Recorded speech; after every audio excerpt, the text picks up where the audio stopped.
नमस्कार दर्शकों, एक बार फिर से आपका बहुत बहुत स्वागत करती हूँ एक मुलाकात के आज के इस एपिसोड में। दर्शकों, आज के इस कार्यक्रम में हमारे साथ जुड़ चुके हैं एक बहुत ही खास मेहमान, ऑनरेबल मिनिस्टर श्री भगवंत खूबा जी।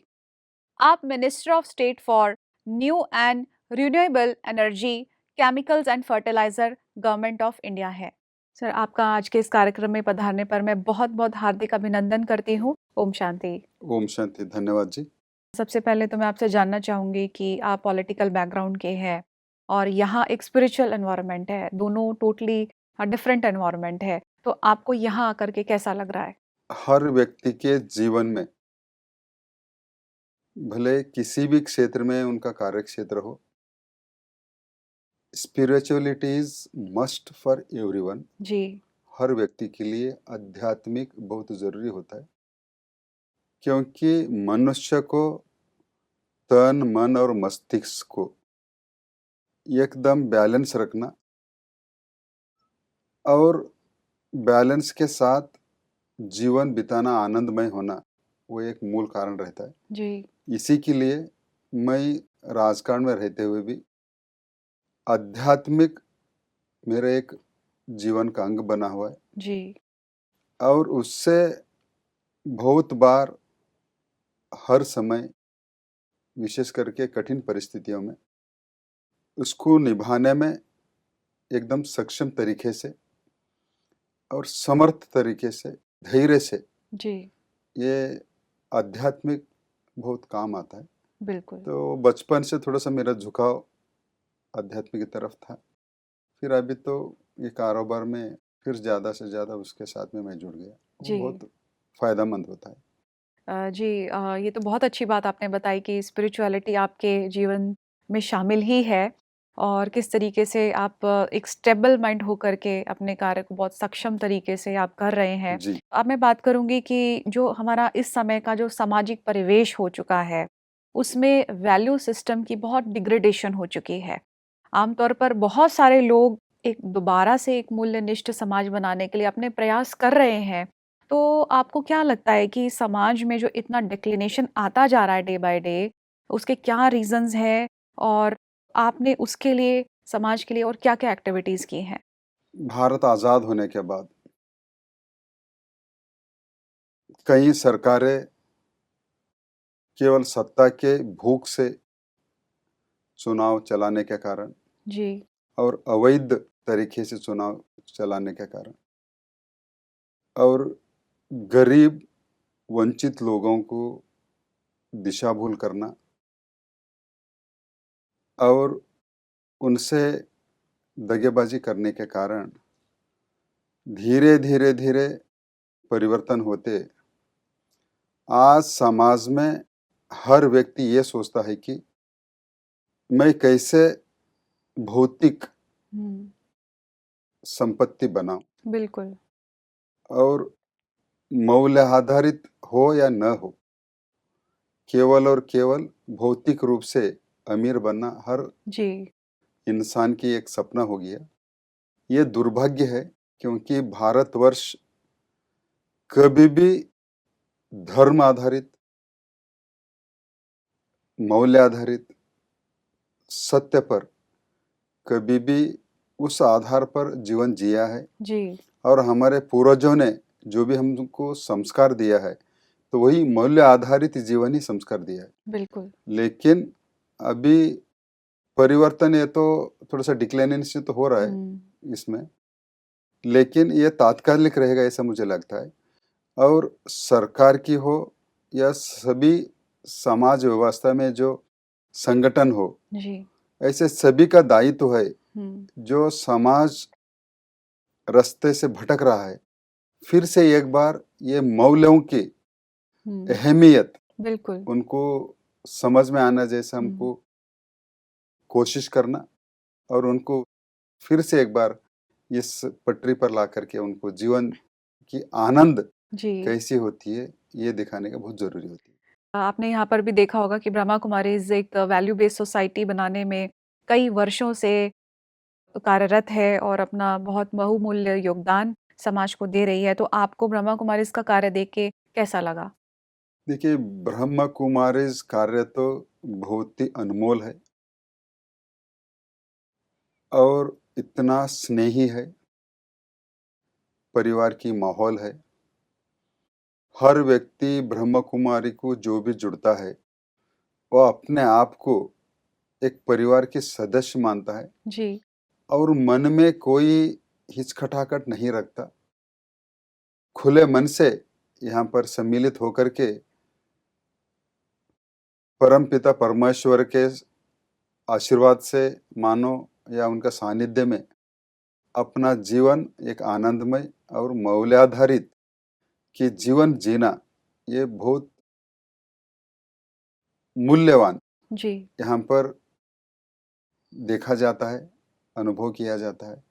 तो निश्चित रूप में समाज के लिए ब्रह्म कुमारी संस्था बहुत बड़ा योगदान में काम कर रहा है।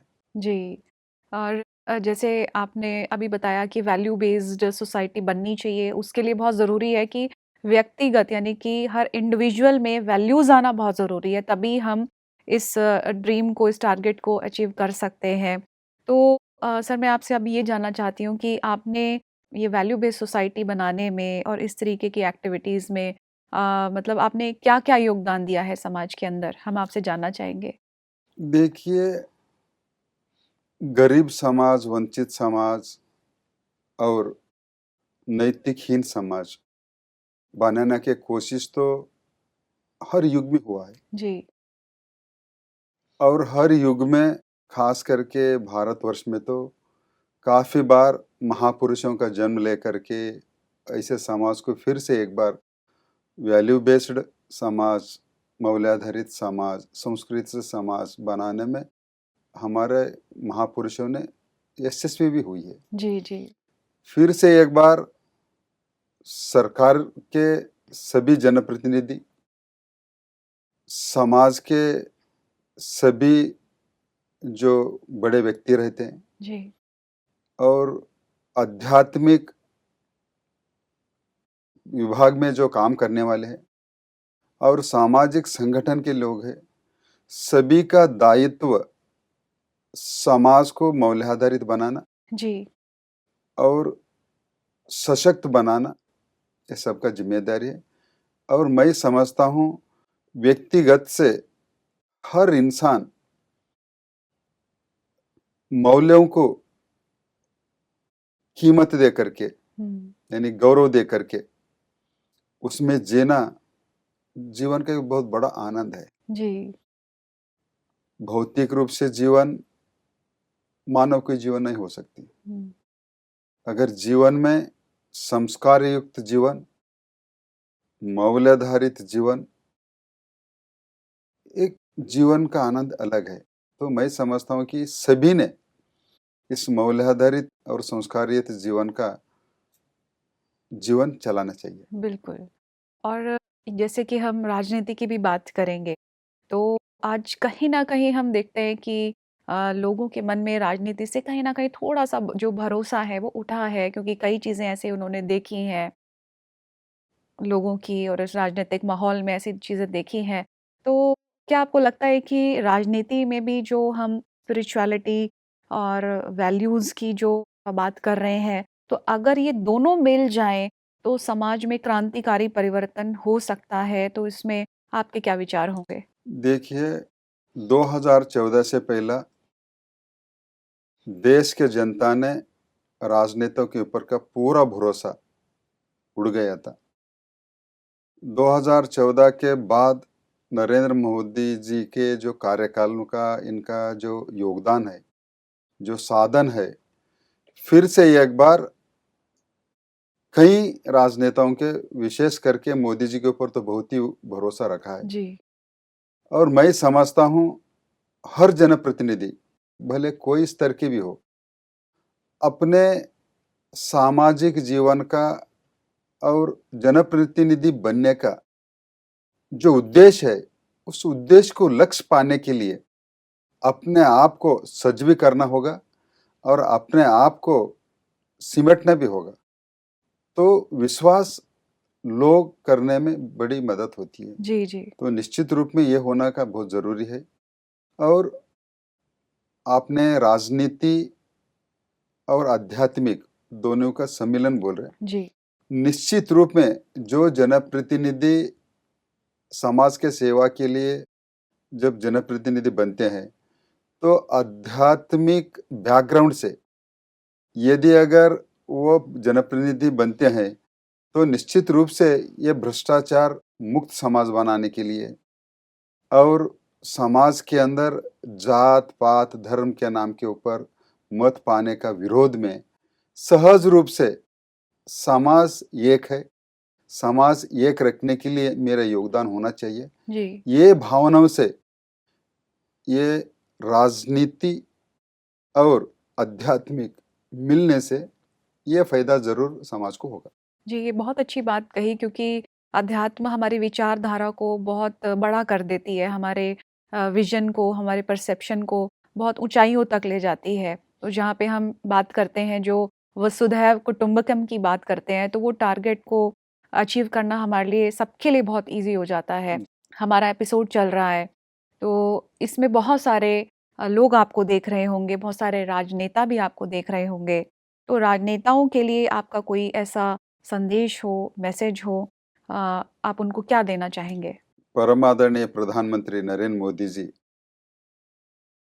पिछले 22 साल से गुजरात के मुख्यमंत्री के नाते से, फिर भारत के प्रधानमंत्री के नाते से जनताओं की चुनी हुई सरकार किस तरह काम करना और विकास करना और समाज को जोड़ के रखना, यह अपने आप में प्रधानमंत्री नरेंद्र मोदी जी कई आदर्श स्थापित किया है। जी। और मैं भी आज जनप्रतिनिधि के रूप में काम करता हूं, तो मोदी जी का प्रेरणा और मोदी जी का मार्गदर्शन और मोदी जी का सरकार की जो उपलब्धियां हैं, किस ढंग से उन्होंने हासिल किया है, जी। तो उनको देख करके मैंने काम करता हूं।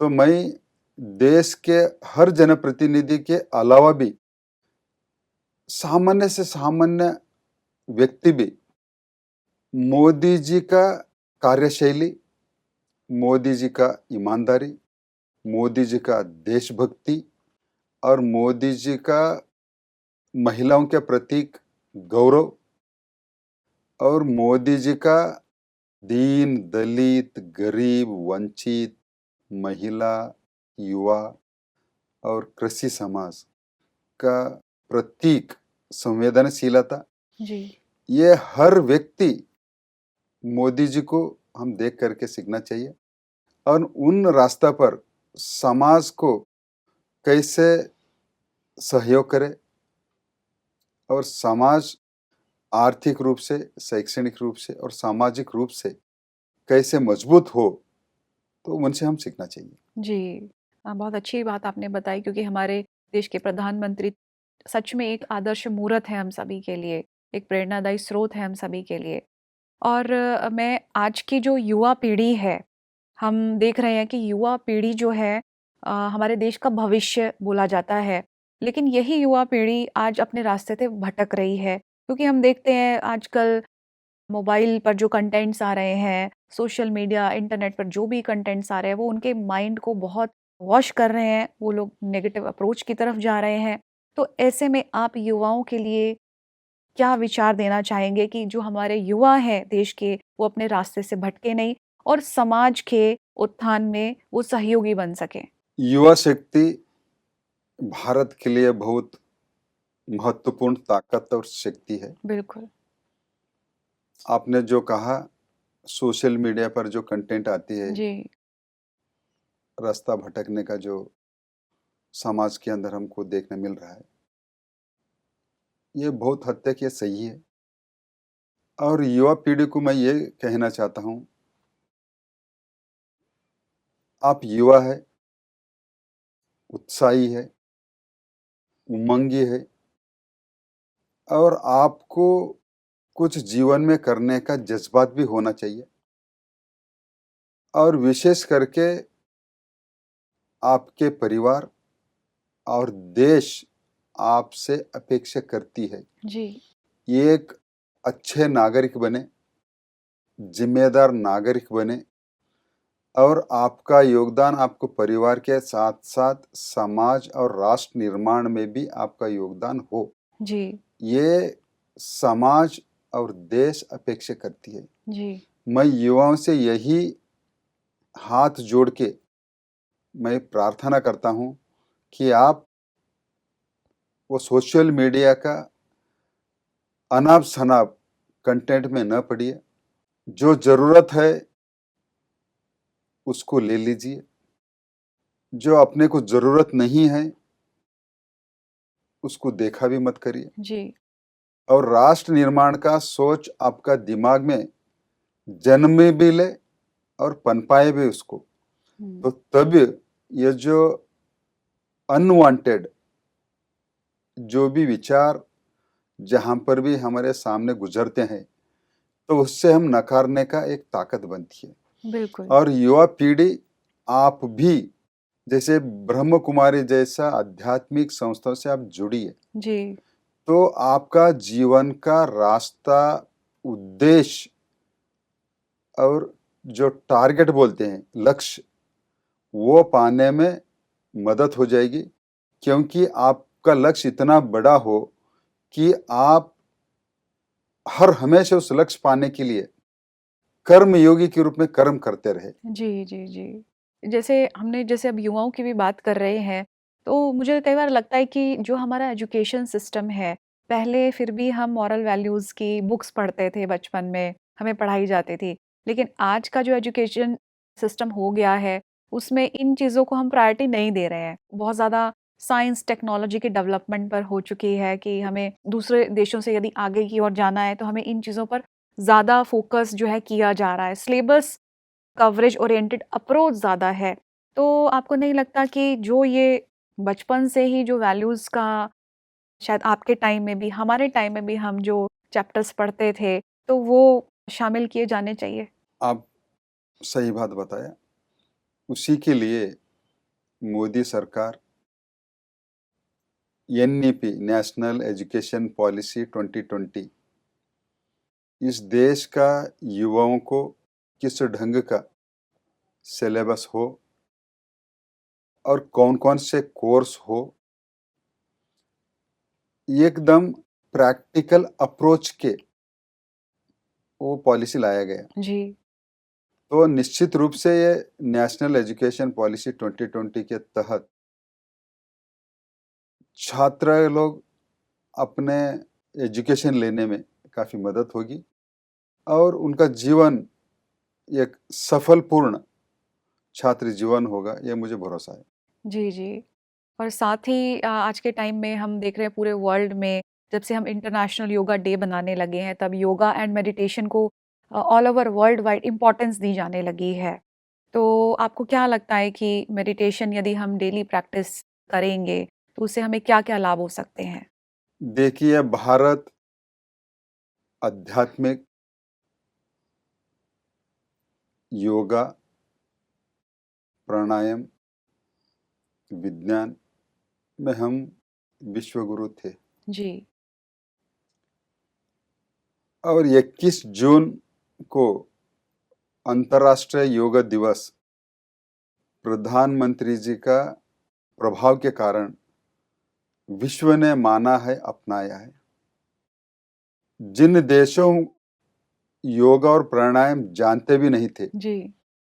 आज विश्व 21 जून को योगा डे बड़ी धूमधाम से और उत्सव उमंग से और अर्थपूर्ण रूप से आज मनाई जा रहा है। जी। तो निश्चित रूप में हमारा देश के भी युवा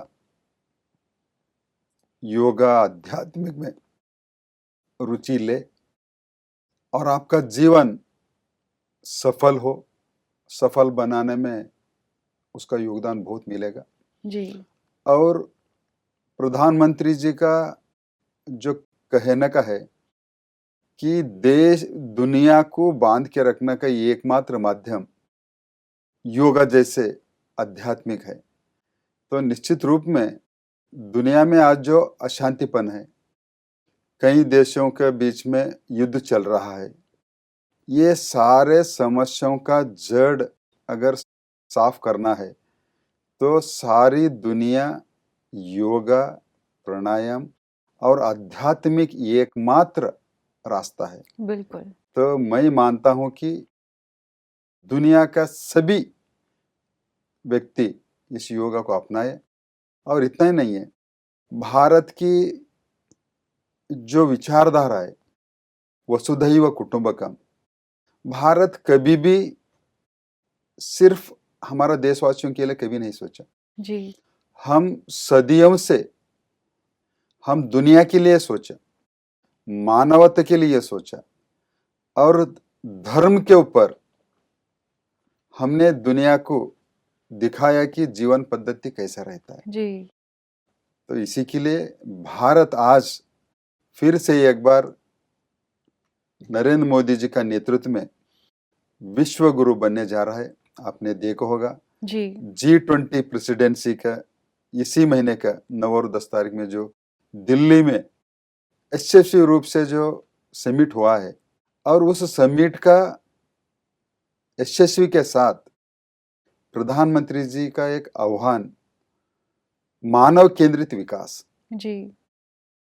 पहले भी जी प्रेसिडेंसी का समिट होता था, लेकिन अलग अलग विषयों के ऊपर समिट होती थी, लेकिन भारत मानव केंद्रित विकास। जी। जब तक यानी मानव केंद्रित विकास यानी आध्यात्मिक भी आएगा, वैल्यूज भी आएगी और आनंदमय जीवन भी रहेगा। जी। वो डेवलपमेंट सच्चे माने में सही विकास माना जाता है। बिल्कुल, बहुत अच्छी बात आपने बताई कि सच में हमारा जो भारत है पूरे विश्व की बात करता है, वो केवल इंडिविजुअल बात नहीं करता है।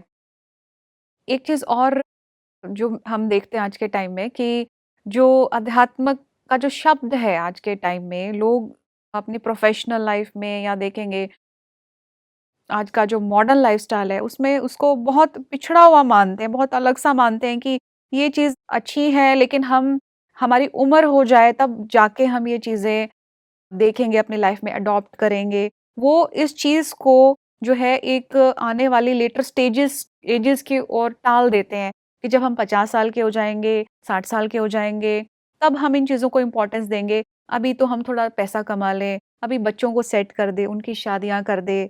तो ये एक जो है आम तौर पर लोगों की धारणा रहती है। पर यदि हम अपना इतिहास देखते हैं, तो उसमें अध्यात्म की जो इम्पोर्टेंस है वो बाल्यकाल से ही बताई गई है। तो आप लोगों को अपने इस टॉक शो के माध्यम से क्या कहना चाहेंगे कि वो जो स्पिरिचुअलिटी का जो इम्पोर्टेंस है, बचपन से ही इसको हमें बच्चों को सिखाना चाहिए, ये जो चीज़ है बचपन में ही अडॉप्ट की जानी चाहिए, तो आप क्या कहेंगे? अपने आप को जानने के लिए कोई उम्र नहीं होता जी। और आध्यात्मिक अपने आप को जानने का एक बहुत बड़ा माध्यम है। इसके लिए यदि अगर बचपन से ही आध्यात्मिक से अगर लगाव रहा और पूर्ण समझ पाया तो हर स्तर पर उसका जीवन बहुत अमूल्य होगा। इसके लिए उम्र की कोई यहाँ पर जरूरत नहीं लगती। जी। वो एक जीवन का अंग होना चाहिए, क्योंकि मनुष्य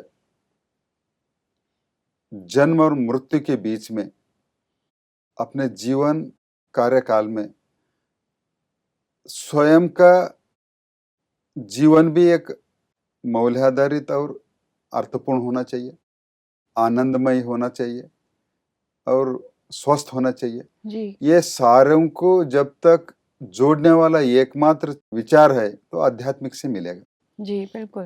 तो युवा यानी मैं युवाओं से कहने से पहले हर घर में माँ और बाप स्वयं भी इसको अपना जीवन में उतारिए, और आप जब स्वयं उतारते हो तो बच्चे भी आपको बिना बोले जी। आपको देख करके वो स्वयं जी। उस आध्यात्मिक में रुचि लेगा बिल्कुल। और अपने आप आपका परिवार एकदम सुंदर और आनंदमय होगा। जी।